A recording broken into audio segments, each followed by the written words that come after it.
Hola, ¿qué tal? Muy buenas noches. Bienvenidos a La Otra Cara de la Moneda. Hoy vamos a tratar un tema que se ha vuelto particularmente importante. En tiempos de escasez, en tiempos donde se nota más lo bajo del agua, se convierte en un tema fundamental hablar sobre el crecimiento de la economía y cuáles son sus expectativas. Hoy vivimos en un país donde la promesa oficial, donde las reformas estructurales nos dicen que podríamos estar creciendo a tasas del 4%. La realidad, terca como siempre, nos dice que no lograremos crecer quizá a más del 2,5%. El segundo tema que trataremos hoy en La Otra Cara de la Moneda tiene que ver con el rendimiento de las Afores. ¿Qué ha pasado en el último año con estos recursos, con estos fondos que son para cuando dejemos de trabajar, que no están dando la rentabilidad necesaria? Por más que pueda decir la autoridad que tenemos uno de los sistemas más bajos de comisiones, si tenemos las más bajas comisiones, ¿por qué no tenemos los más altos rendimientos? Bienvenidos a La Otra Cara de la Moneda.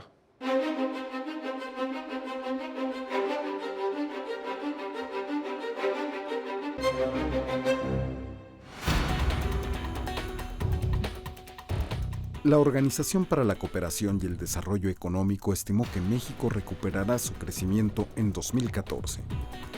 Banxico indicó que analistas del sector privado recortaron el pronóstico de 3.4 a 3.23% y ajustaron a la baja la inflación al pasar de 4.09 a 4.01%. Por su parte, la Secretaría de Hacienda indicó que la expectativa es de un 3.9%. Es un hecho que todos los pronósticos disponibles sitúan el crecimiento de México entre 3 y 4% para este año.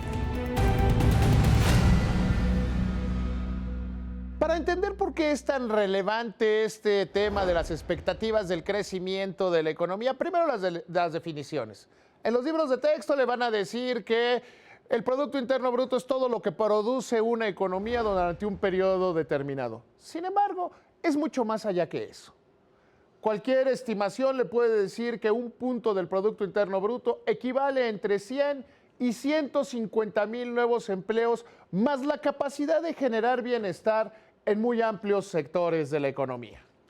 Si usted es de aquellas personas que dice 2013 fue un año verdaderamente complicado, donde la economía creció el 1.1%, tiene razón. 2013 fue un año verdaderamente complicado. Y el arranque, este primer trimestre del 2014, también ha sido un año muy complicado.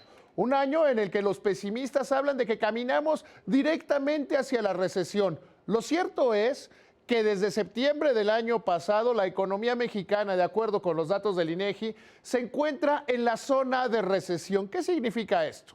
Que los indicadores que componen el mapa hablan de que estamos creciendo tan poco que nos estamos acercando a una zona de peligro. Es decir, estamos en la zona roja de una recesión económica sin que hayamos caído en ella. Algunos analistas han anticipado que este primer trimestre puede ser tan malo como el último del año pasado y eso nos pone en una situación verdaderamente complicada. De ahí que la meta del 3.9% establecida por el gobierno sea una ilusión, sea una idea que no se va a poder cumplir. Si consideramos que la economía se mantuvo más o menos como en septiembre, que creció ligeramente el último trimestre del año pasado, que creció poquito más del 1%, habría que esperar también 1% para el resto de este primer trimestre. Y al tener un crecimiento del 1%, para promediar 4% a lo largo de todo el año, tendríamos que tener crecimientos superiores al 5%. Sin embargo, déjeme explicárselo desde un punto de vista físico. Vamos bajando la escalera muy rápido, la economía va bajando la escalera muy rápidamente. Se tiene que parar el movimiento y luego comenzar a subir. Es decir, tiene que haber un efecto que genere una V o una U en materia económica. No hay condiciones para que esto suceda. Punto número 1. el principal motor externo sigue detenido. La economía de los Estados Unidos va a crecer menos de lo que lo hizo el año pasado e incluso ellos ya disminuyeron su expectativa en materia económica. ¿Qué les afectó? El mal clima, el mal gobierno, la mala situación económica, un presupuesto que ha sido presentado para no ser aprobado. Por el otro lado, en México nos concentramos muchísimo en las llamadas reformas estructurales. Le apostamos todo a unas reformas estructurales que deben buscar el crecimiento de la economía. Sin embargo, es ingenuo, es absurdo y es ridículo pensar que el resultado de estas reformas se va a dar en el cortísimo plazo. Quizá algunos efectos de relumbrón, algunos efectos bonitos, pero en el largo plazo no van a llegar a los resultados que estamos esperando. Así las cosas, mire, cuando se presentó el programa energético se dijo que la reforma energética va a generar 1% adicional de crecimiento del Producto Interno Bruto en 2018. Yo le pongo un asterístico a esta cifra. Es muy sencillo y es muy fácil suponer que va a ser después de que sean aprobadas todas las leyes secundarias. Otro de los motores de la economía es la generación de empleo en el sector de la construcción, un sector que tampoco van a cambiar las reglas y que se va a mantener como está. El gasto público ciertamente ha crecido muy fuertemente durante este primer trimestre, pero no tanto como para incidir directamente en la economía. De acuerdo con las cifras del gobierno federal, sí aumentó el gasto más del 10% con respecto al primer trimestre del año pasado. Sin embargo, hay que recordar que el primer trimestre del año pasado la queja era que el gobierno no estaba creciendo, que no estaba gastando, que no estaba usando estos recursos y eso nos lleva a una situación muy complicada. ¿Cómo le vamos a hacer para crecer? No hay modo. O sea, hoy no hay un modo real para que la economía mexicana comience a crecer de una manera ordenada, eficaz y eficiente. Así las cosas, hoy el gobierno tiene más dinero que no lo está gastando como debiera. El gobierno tiene que empezar a pensar en medidas que no solo digan se acabó la expectativa del crecimiento cercana al 4%, sino que además cómo le vamos a hacer para la recuperación económica. Y esa es la gran tarea en los siguientes 3 trimestres. De lo contrario, tendremos que vivir otro año de depresión económica, otro año de preocupación. Y no es que el modelo económico no funcione. El problema es que tenemos que encontrar la manera de dejar de empatar y comenzar a ganar. Antes de elegir la Afore, verifica cuál da un mayor rendimiento y cuál cobra una menor comisión. La CONSAR diseña el índice de rendimiento neto, que descuenta las comisiones al rendimiento promedio que ha tenido la Afore en los últimos 3 años. El sistema de ahorro para el retiro permite a los trabajadores obtener un atractivo rendimiento al ahorro depositado para su pensión en las Afores. Y al mismo tiempo, este ahorro invertido promueve el crecimiento económico y el empleo. Una de las obsesiones de la Comisión Nacional del SAR es que se disminuyan las comisiones que se le cobran a los trabajadores por tener el dinero de su retiro en las Afores. Y hacen bien. Sin embargo, quizá sería ya momento de comenzar a pensarlo de una manera diferente.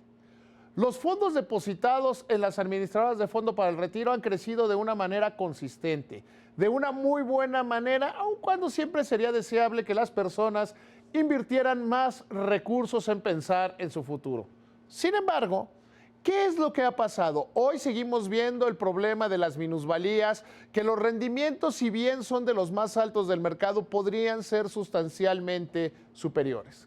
Y esta obsesión de la Comisión Nacional del SAR de una y otra vez bajar las comisiones, parecería que está generando un efecto indeseado.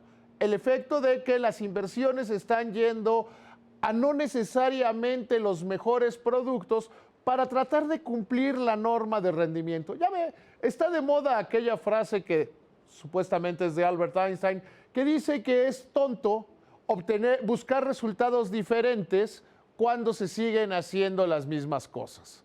En el sistema de ahorro para el retiro llevamos demasiado tiempo diciendo todo es bajar las comisiones, todo es bajar las comisiones.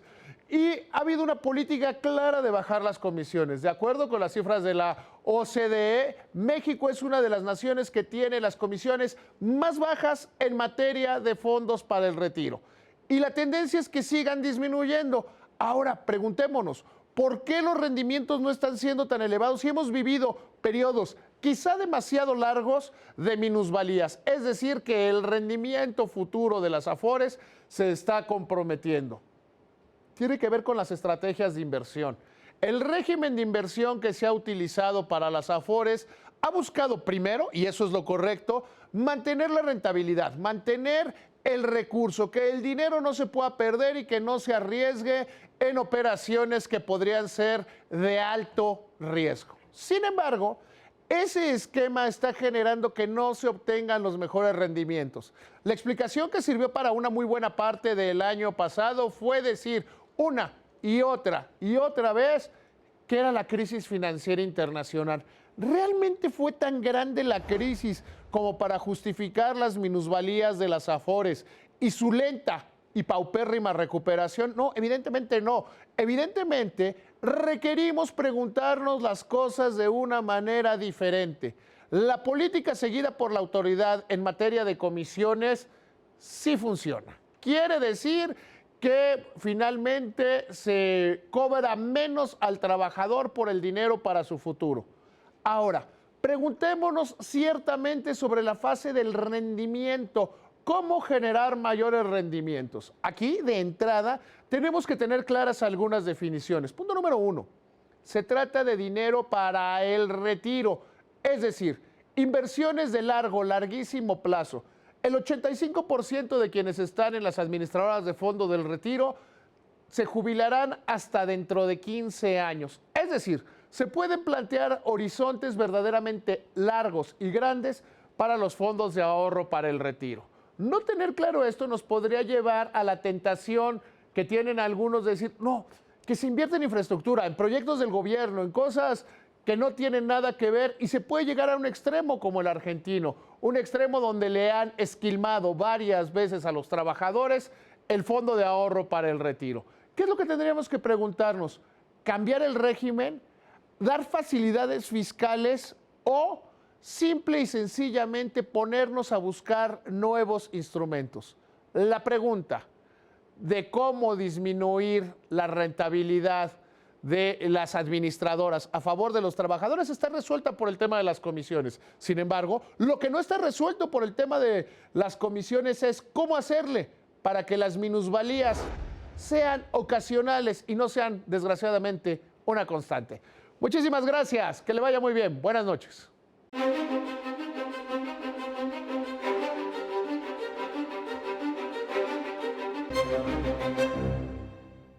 Uno de los temas nacionales pendientes que ha generado muchas expectativas, con comentarios a favor y en contra, a pesar de que no se conocen todavía sus alcances, es la segunda fase de la reforma electoral.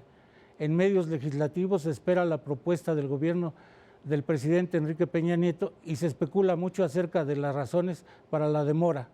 Sin darlo por seguro, una de las posibles razones para el aplazamiento puede ser que se esperen los resultados de un foro nacional que prepara el Tribunal Electoral del Poder Judicial de la Federación, que preside el magistrado José Alejandro Luna Ramos, y en el cual participarán prácticamente todos los involucrados en el tema: senadores, diputados, consejeros electorales de los estados y federales, representantes de los partidos y, por supuesto, los magistrados del Tribunal Electoral Federal, mejor conocido por el apócope de TRIFE.